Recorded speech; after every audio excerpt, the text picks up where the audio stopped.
Hello students, আজকে তোমাদের ইংরেজির রায় মার্টিন প্রশ্নবিচিত্রার থার্ড সামাটিভের যে 12 নম্বর স্কুলটা রয়েছে মিত্র ইনস্টিটিউশন মেন, এই স্কুলের সব প্রশ্নের উত্তরগুলো করাবো। সো তোমরা প্রথম থেকে শেষ পর্যন্ত ক্লাসটি দেখতে থাকো।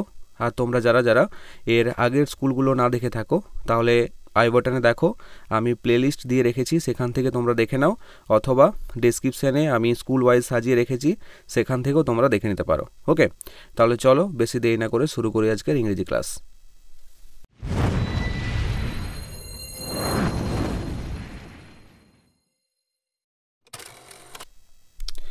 ফার্স্ট অফ অল তোমাদের সিনে কি বলেছে দেখো, read the following text and answer the given questions. পাঠ্যটি ভালো করে পড়ো এবং নিচে দেওয়া প্রশ্নগুলির উত্তর করো। Razia has been awarded a prize in the annual sports of her school. Razia তার বিদ্যালয়ে বার্ষিক ক্রীড়া প্রতিযোগিতায় একটা পুরস্কার জিতেছে। The prize is a book on Indian athletes. পুরস্কারটি কী ছিল? ভারতীয় ক্রীড়াবিদদের একটি বই। This book contains a chapter on the life of P.T. Usha, the sprint queen of India. ভারতের স্প্রিন্ট কুইন পিটি উষা সম্পর্কে একটা চ্যাপ্টার ছিল বইটির মধ্যে। As Razia is very eager to know about PT Usha. Razia PT Usha সম্পর্কে জানতে খুবই আগ্রহী ছিল। She started reading the book right away after dinner. তাই সে কী করলো? রাতের খাবার খাওয়ার পর বইটা পড়তে শুরু করলো। Pilavullakandi Thekkeparambil Usha, generally known as PT Usha. Pilavullakandi Thekkeparambil Usha সাধারণত পিটি উষা নামে পরিচিত। Is indeed the most famous and successful female athlete from India. তিনি ভারতের একজন বিখ্যাত এবং সফল মহিলা ক্রীড়াবিদ। Her extraordinary performance at the track earned. ট্র্যাকে তার অসাধারণ পারফরম্যান্সের জন্য অর্জন করেছিল Usha titles like the queen of Indian running track and Payyoli express. Queen of Indian running track এবং পায়োলি এক্সপ্রেসের মতো শিরোনাম।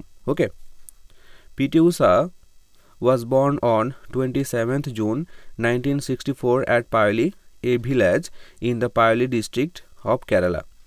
পিটি উষা 1964 সালের 27শে জুন কেরালার পায়োলি জেলার পায়োলি গ্রামে জন্মগ্রহণ করেন। Though Usha was affected by ill health in her early childhood. যদিও তিনি ছোটোবেলায় অসুস্থতায় ভুগেছিলেন। Her promise in sports could be clearly noticed. কিন্তু তার খেলার প্রতি প্রতিশ্রুতি স্পষ্টভাবে লক্ষ্য করা যেত। এগেনস্ট অল অডস, সকল প্রতিকূলতার মধ্য দিয়ে, she succeeded in becoming one of the greatest athletes India has ever produced. তিনি ভারতের ইতিহাসে অন্যতম শ্রেষ্ঠ ক্রীড়াবিদ হয়ে ওঠেন। She made her first national record. তিনি তার প্রথম জাতীয় রেকর্ড তৈরি করে in the 100 metre sprint, 100 metre স্প্রিন্টে, ইন 1977 1977 সালে, when she was just 13 years old. যখন তার বয়স ছিল মাত্র 13 বছর। ওকে, সেই সময় তিনি ন্যাশনাল রেকর্ড তৈরি করে 100 মিটার স্প্রিন্টে। বোঝা গেল? এটা ছিল তোমাদের সিন। এরপর দেখো প্রশ্নগুলো। এরটা কি বলেছে? Feel in the following chart with information from the above passage. উপরের অনুচ্ছেদ থেকে তথ্য নিয়ে চার্টটা পূরণ করো। এরটা কি আছে? Birth place of PT Usha. PT উষার জন্মস্থান কোথায়? এটা হবে Payyoli, a village in the Payyoli district of Kerala. কেরালার পায়োলি জেলার পায়োলি গ্রামে। তারপরে আছে full name of PT Usha. PT উষার পুরো নাম কী ছিল? Pilavullakandi Thekkeparambil Usha. Date of birth, তার জন্মসাল বা জন্ম তারিখ, এটা হবে 27th June 1964, 1964 সালের 27শে জুন। ডেট দেখো, ফার্স্ট ন্যাশনাল রেকর্ড, কখন সে প্রথম ন্যাশনাল রেকর্ড তৈরি করে? এটা হবে 1977। তারপরে আছে টাইটেল আর্নড, কী শিরোনাম জিতেছিল? এটা হবে the queen of Indian running track, queen of Indian running track এবং পায়োলি এক্সপ্রেস। ওকে, এরপর কি বলেছে? Match the words with their meanings. ওয়ার্ডগুলোর সাথে তার মিনিংগুলোকে মেলাতে হবে। তাহলে এটা আছে দেখো টাইটেলস মানে হচ্ছে শিরোনাম, তাহলে এটা কি হবে, এটা হবে অনার। ওকে, মিলিয়ে দাও টাইটেলসের সঙ্গে ওনার্স। ওকে, বিয়েটা আছে অ্যাফেক্টেড, অ্যাফেক্টেড মানে হচ্ছে আক্রান্ত, তাহলে এটা হবে সিকনেস। এফেক্টেডের সঙ্গে সিকনেস মিলিয়ে দাও, সিকনেস মানে হচ্ছে অসুস্থতা। ওকে, এফেক্টেড মানে হচ্ছে আক্রান্ত আর সিকনেস মানে হচ্ছে অসুস্থতা। এরপর আছে ইল হেলথ, ইল হেলথ মানে হচ্ছে অস্বাস্থ্য, তাহলে এটা হবে টু বিকেম ইল, মানে অসুস্থ হয়ে পড়া। আর ডি আছে স্প্রিন্ট, স্প্রিন্ট মানে হচ্ছে এ শর্ট, একটা ছোট ফাস্ট রেস, দ্রুত গতিতে দৌড়ানো। ওকে, তাহলে এটার সাথে এটা মিলিয়ে দাও, বোঝা গেল। এরপর দেখো তোমাদের আনসিনে কি বলেছে, read the following passage carefully and answer the questions given below. অনুচ্ছেদটি ভালো করে পড়ো এবং নিচে দেওয়া প্রশ্নগুলির উত্তর করো। A donkey and a dog were going together on a long journey. একটা গাধা এবং একটা কুকুর দূর ভ্রমণে একসাথে যাচ্ছিল। The donkey was carrying a basket of bread. গাধাটি একটি রুটির ঝুড়ি বয়ে নিয়ে যাচ্ছিল। দে ফেল্ট হ্যাংরি, তারা ক্ষুধা অনুভব করল। The donkey began to eat grass in the field by the road side. গাধাটি রাস্তার ধারে মাঠে ঘাস খেতে শুরু করলো। The dog could not eat grass, কুকুরটি ঘাস খেতে পারে না। He begged for a piece of bread from the donkey, সে গাধার কাছ থেকে এক টুকরো রুটির ভিক্ষে চাইল। But the donkey did not give it, কিন্তু গাধাটি এটি তাকে দিল না। যখনই কুকুরটি তার কাছ থেকে অর্থাৎ গাধার কাছ থেকে রুটি চাইল, তখন গাধাটা কী করলো, দিল না। শর্টলি আফটার, কিছুক্ষণ পরেই, a wolf was coming towards the donkey, একটা নেকড়ে গাধাটির দিকে আসতে লাগলো। He requested the dog to help him, সে কুকুরটির কাছে সাহায্যের জন্য অনুরোধ করতে লাগলো। বাট দ্য ডগ রিফিউজড, কিন্তু কুকুরটি তার অনুরোধ প্রত্যাখ্যান করলো। দ্য উফ অ্যাটাকড দ্য ডাঙ্কি, নেকড়েটি গাধাটিকে আক্রমণ করলো। অ্যান্ড কিলড হিম, এবং তাকে মেরে ফেললো। ওকে, তাহলে এটা ছিল তোমাদের আনসিন। এরপর দেখো প্রশ্নগুলো কি বলেছে। Write T for true and F for false statements in the given boxes. নিচের স্টেটমেন্টগুলি যদি ঠিক হয় তাহলে পাশের বক্সে টি লিখবে, আর যদি ভুল হয় তাহলে পাশের বক্সে এফ লিখবে। তাহলে এটা দেখো, দ্য ডাঙ্কি ওয়াজ সেলফিশ, গাধাটি ছিল স্বার্থপর। এই স্টেটমেন্টটা সঠিক স্টেটমেন্ট, তাহলে পাশে কি হবে, টি। বিয়েটা দেখো, the dog was carrying a basket of bread on his back, কুকুরটি তার পিঠে রুটির ঝুড়ি বয়ে নিয়ে যাচ্ছিল। এই স্টেটমেন্টটা ভুল স্টেটমেন্ট, কারণ রুটির ঝুড়িটা নিয়েছিল গাধা, তাই না? তাহলে এটা হবে ফলস অর্থাৎ এফ। সিয়েরটা দেখো, দ্য উফ কিল্ড দ্য ডাঙ্কি, নেকড়েটা গাধাটিকে মেরে ফেলেছিল। এই স্টেটমেন্টটা সঠিক স্টেটমেন্ট, তাহলে পাশে কি হবে, টি। ডিএটা দেখো, the dog did not help the donkey, কুকুরটি গাধাটিকে কোনো সাহায্য করেনি। এই স্টেটমেন্টটাও সঠিক স্টেটমেন্ট, তাহলে পাশে কি হবে, টি।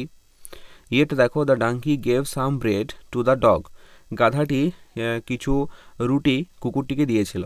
এই স্টেটমেন্টটা ভুল স্টেটমেন্ট, কারণ আমরা প্যাসেজটা পড়ার সময় দেখেছিলাম যে গাধাটি কুকুরটিকে কোনো রুটি দেয়নি। ওকে, তাহলে এটা হবে ফলস অর্থাৎ এফ, বোঝা গেল।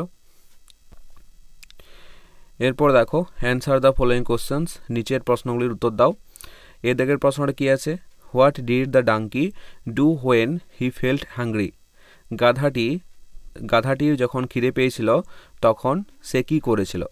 তাহলে উত্তরটা দেখো, when the donkey felt hungry, যখন গাধাটি খিদে অনুভব করেছিল, he began to eat grass in the field by the road side, রাস্তার ধারে মাঠে ঘাস খেতে শুরু করেছিল। ওকে, এরপরের প্রশ্ন দেখো, why did the dog beg for a piece of bread, কেন কুকুরটি এক টুকরো রুটির জন্য ভিক্ষা চাইছিল।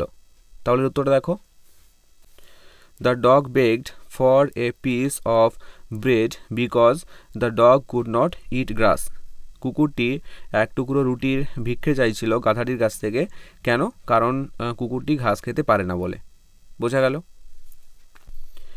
এরপর সিএটে কি বলেছে, find out words from the above passage that mean the following, নিচের যে শব্দগুলি দেওয়া আছে এই শব্দগুলির মিনিং ওয়ার্ডগুলো প্যাসেজ থেকে খুঁজে নিয়ে লিখতে হবে। তাহলে দেখো প্রথমের ওয়ার্ডটা কী আছে, রিজেক্টেড মানে হচ্ছে কি প্রত্যাখ্যান করা, তাহলে এটা হবে রিফিউজড।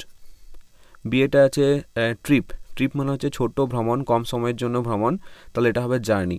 ওকে, এরপর দেখো গ্রামার অ্যান্ড ভোকাবুলারিতে কি বলেছে, feel in the blanks with the correct forms of verbs given in the brackets, বন্ধনীর মধ্যে সঠিক ভার্বগুলো নিয়ে শূন্যস্থানে বসাতে হবে। ওকে, এটা দেখো you dash in class 4 last year, এটা হয়েছে you were in class 4 last year. এখানে দেখো ওয়াজ না হয়ে ওয়্যার কেন বসেছে বলো তো, কারণ প্রথমে যদি ইউ, উই, দে এরকম প্লুরাল নাউন থাকে তারপরে সবসময় ওয়্যার বসে। ওকে, কিন্তু যদি এখানে আই, হি, সি, ইট এরকম যদি সিঙ্গুলার নাউন থাকতো তাহলে ওয়াজ বসতো। বোঝা গেল? বিয়েটা দেখো it dash be an insect, এটা হয়েছে it will be an insect. এখানে দেখো স্যাল না হয়ে উইল কেন হয়েছে বলো তো, কারণ স্যাল সবসময় উইয়ের ক্ষেত্রে ব্যবহৃত হয়, উই যদি থাকতো তাহলে এখানে স্যাল ব্যবহার হতো, কিন্তু এখানে ইট, যদি এখানে ইট, সি, হি, ইউ, দে এরকম যদি কোনো ওয়ার্ড থাকে তাহলে উইল ব্যবহার হয়। বুঝতে পারলে? ওকে, এরপর দেখো কি বলেছে, do as directed, Rina dash for her examination, এটা কি করতে বলেছে, প্রেজেন্ট কন্টিনিউয়াস টেন্সে পরিণত করতে বলেছে, তাহলে এটা হবে Rina is studying for her examination.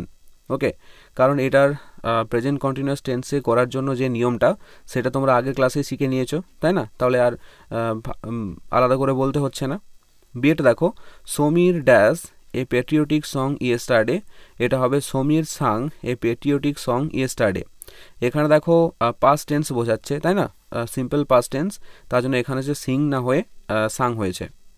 সিটা দেখো I dash my work homework, এটা কি করতে বলেছে, পাস্ট কন্টিনিউয়াস টেন্সে পরিণত করতে বলেছে, তাহলে এটা হবে I was doing my homework.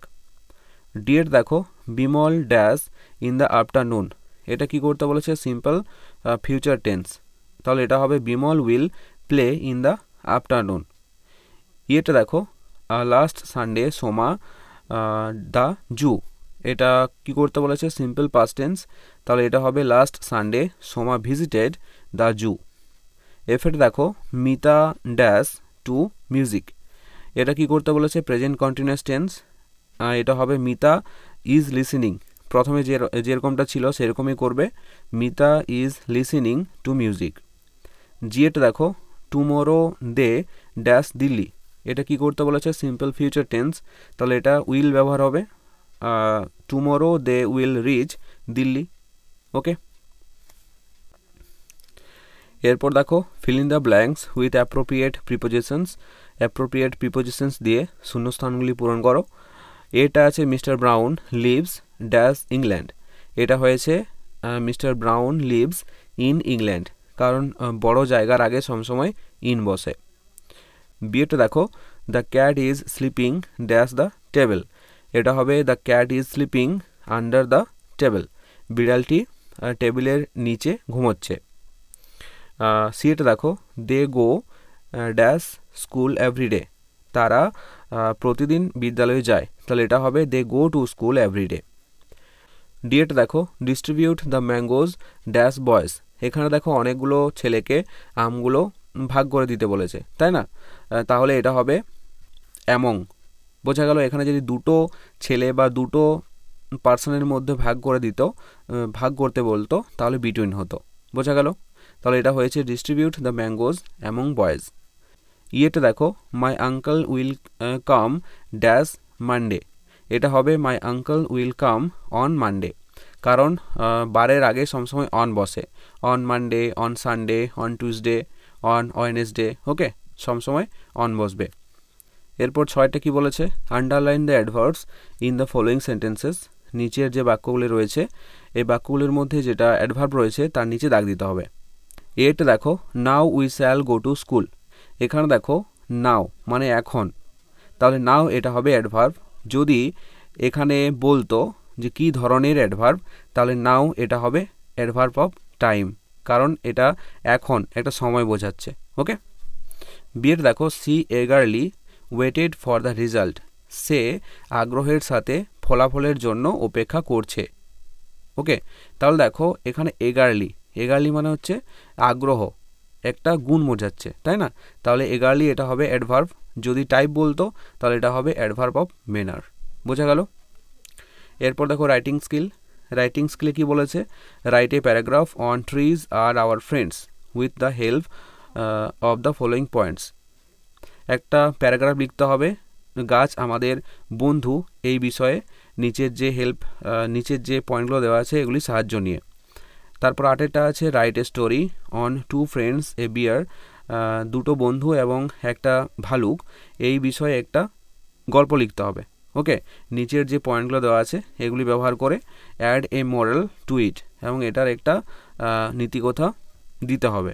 ওকে, আমরা ছোটোবেলায় পড়েছিলাম না যে দুটো বন্ধু একটা ভালুক, তারপর জঙ্গলে যাবে, ভালুক আসবে, তারপর একটা বন্ধু গাছে চড়তে জানতো না আর একটা বন্ধু গাছে চড়তে জানতো, তাহলে সে গাছে চড়ে গিয়েছিল এবং যে গাছে চড়তে জানতো না সে মরার ভান করে শুয়েছিল, তাই না?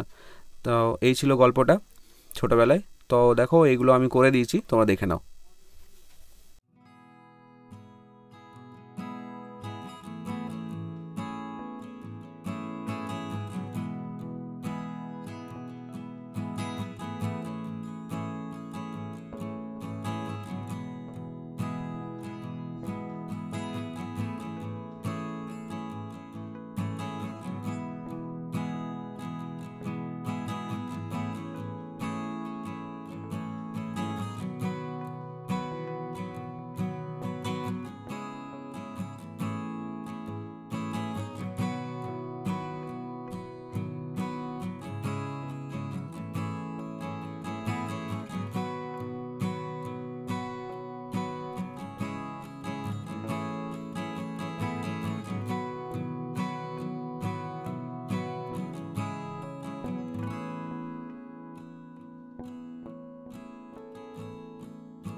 সো এই ছিল আজকের ক্লাসটি কেমন লাগলো অবশ্যই কমেন্ট করে জানাও, আর যদি ভালো লেগে থাকে তাহলে অবশ্যই একটি লাইক করে দিও।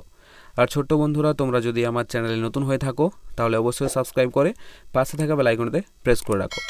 আর যারা অলরেডি সাবস্ক্রাইব করে নিয়েছো তাদেরকে অসংখ্য ধন্যবাদ। চলো দেখা হচ্ছে নেক্সট কোনো ইংরেজি ক্লাসে, ততক্ষণ পর্যন্ত বাই বাই, টেক কেয়ার।